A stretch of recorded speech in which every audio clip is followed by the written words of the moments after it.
Olá pessoal, tudo bem? Nesse vídeo eu vou fazer uma versão mais extensa da resenha acerca dessa obra, O Fenômeno Pteste, de Virgil Yerunka, que é esse livro aqui que está sendo lançado pela Vide Editorial. Como eu disse no primeiro vídeo, esse aqui é sem dúvida o livro mais assustador que eu li nesse ano, justamente porque nós nunca sabemos qual o limite a maldade humana pode chegar. Bom, e esse livro aqui ilustra muito bem isso.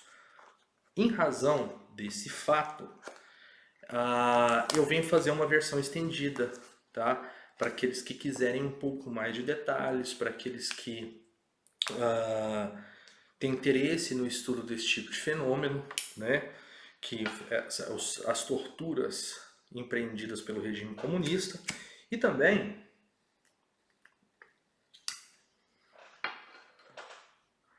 pelo que eu me lembre, esse aqui é o único livro que eu li e conheci em língua portuguesa que vai tratar desse fenômeno como aconteceu na Romênia, porque até então nós temos obras famosas como o Arquipélago Gulag, né, que relata esse fato do Solzhenitsyn na Rússia em 3 volumes.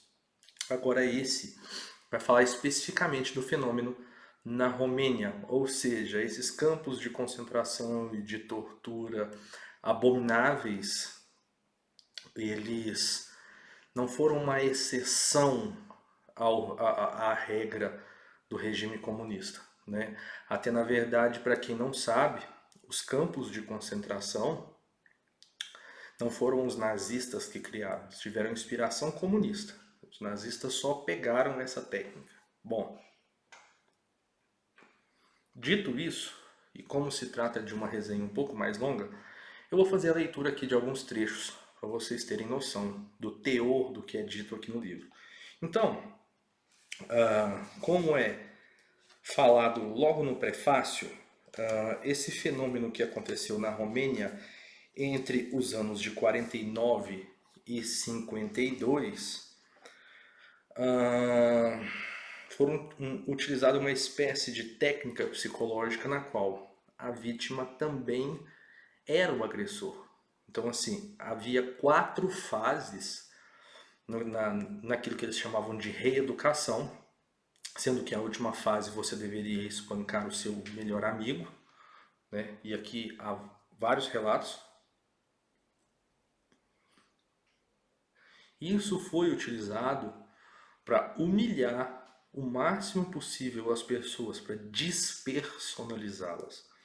Então, logo no prefácio diz o seguinte: o fenômeno Pteste pertence ao mesmo repertório ao qual vem, no entanto, como um traço específico, a utilização sistemática de tortura dos detentos feita por outros detentos. A ideia cabe ao pedagogo soviético Makarenko, 1888 a 1939, especialista em delinquência juvenil e partidário da reeducação dos detentos jovens com a ajuda dos detentos mais antigos, encontrados no bom caminho, mas fazendo parte da mesma classe de idade.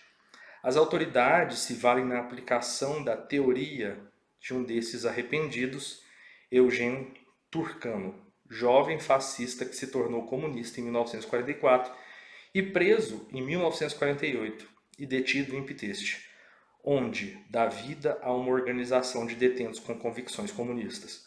Depois da aprovação da condução do projeto do general Nikolsky por parte do Partido Comunista, o chefe da Securitate, Turcano, teve carta branca para, em nome da reeducação, dar curso no interior da prisão a um terror absoluto. Por que esses fatos demoraram a vir à tona? Pelo fato seguinte, que a vítima também passava a ser o agressor. Em razão desse entrelaçamento psicológico, as pessoas tinham esse problema com relação à denúncia, porque eles também eram agressores, né? Então, começou esse tipo de denúncia muito tempo depois, né? Então, bom, Há vários trechos aqui bem pesados. Eu vou selecionar aqui um trecho só para vocês terem noção do que era praticado ali. A tortura não constava, é claro, de espancamentos. Sempre houve espancamentos na Securitate, mas não apenas isso. Homens foram colocados na rotativa, tiveram mãos torcidas, foram sovados nas plantas dos pés até quando já não podiam colocá-los no chão. Mas tudo o que passaram nesses sofrimentos dizem que eram ninharias diante das coisas imaginadas por Turcano. Esse Turcano foi um cara, né, como eu disse, com essas inclinações e montou um movimento ali entre os próprios detentos que ele queria se vingar porque ele foi preso por uma denúncia dos legionários, de um amigo. Inclusive ele torturou esse amigo até a morte, o livro conta isso, né? Bom, então ele desenvolveu essa espécie de técnica nesse local que era afastado, né? Facilitava esses meios de tortura, né? Em primeiro lugar, porque no curso de reeducação vivias na cela com o interrogador, que não te dava um instante de paz. De noite podias dormir, é certo, mas apenas de barriga para cima, completamente nu, com as mãos estendidas sobre o cobertor. Mas se, durante o sono, fazias um movimento ou tentavas mudar de posição, eras golpeado diretamente na cabeça com o cacetete de um reeducador que fazia plantão. Uma das torturas mais comuns, aparentemente simples, de fato atordoante, era a assim dita entrada e saída no serpentário em 10 segundos. Para os leitores que não conhecem a linguagem das prisões, relembremos primeiro o que são serpentários e sapário. Numa cela das maiores encontravam-se, de regra, duas tarimbas, ou seja, duas camas de madeira saindo de uma parede para outra, e nas quais os homens dormem como sardinhas. Mais frequentemente, as tarimbas tinham dois níveis, térreo e andar, e eram simétricas, ou seja, era como se fossem 4 tarimbas numa câmara. Como as câmaras eram, em geral, superaglomeradas, alguns detentos entravam sob as tarimbas e dormiam direto no cimento. Daqui o termo serpentário. Deslizava-te sob as tarimbas como uma serpente, e ali não podias estar senão deitado. Nos espaços entre as tarimbas eram o sapário. Aí os homens estavam como sapos, comprimidos no cimento.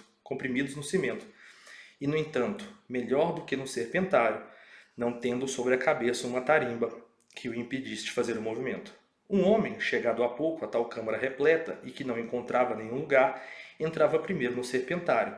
Passava, quando podia, ao sapário, e somente então chegava num belo dia às tarimbas, no que constatava a entrada e saída do serpentário em 10 segundos. Jogavas-te de barriga no chão e em 10 segundos tinha de sair de lá e te apresentar em posição de sentido diante de Turcano. Depois, de novo no serpentário e de novo diante de Turcano, tudo em 10 segundos, cerca de 100 vezes. Quando saías debaixo dos serpentários, era espancado até sangrar com objetos metálicos ou com cinto. E mesmo assim, tinhas de penetrar no serpentário, desta vez em 5 segundos, porque o tempo se encurtava à medida que o detento se cansava. Houve períodos em que a entrada e saída do serpentário, com as torturas intercaladas, duravam cerca, ininterruptamente, de 6 horas a fio.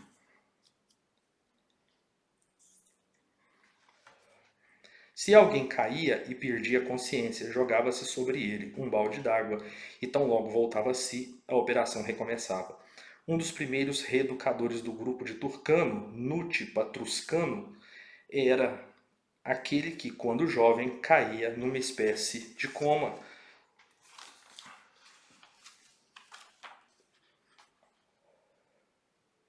Para ver se estava ou não em perigo de morte, ordenava a retomada da operação. Então, ele mandava fazer essa operação e aí tomava o pulso para ver se a pessoa não estava em possibilidade de morte. Mas, isso durante 6 horas. Mas, mesmo que fosse a mais extenuante, a entrada e saída do serpentário não era todavia a mais terrível das torturas. foi praticada toda a gama possível e impossível de tortura. Diferentes partes do corpo eram queimadas com cigarro. Houve detentos cujas nádegas se necrosaram e caíram como que cai a carne de leprosos. Outros eram obrigados a comer na gamela de fezes e depois de vomitarem, enfiavam-lhes o vômito na garganta.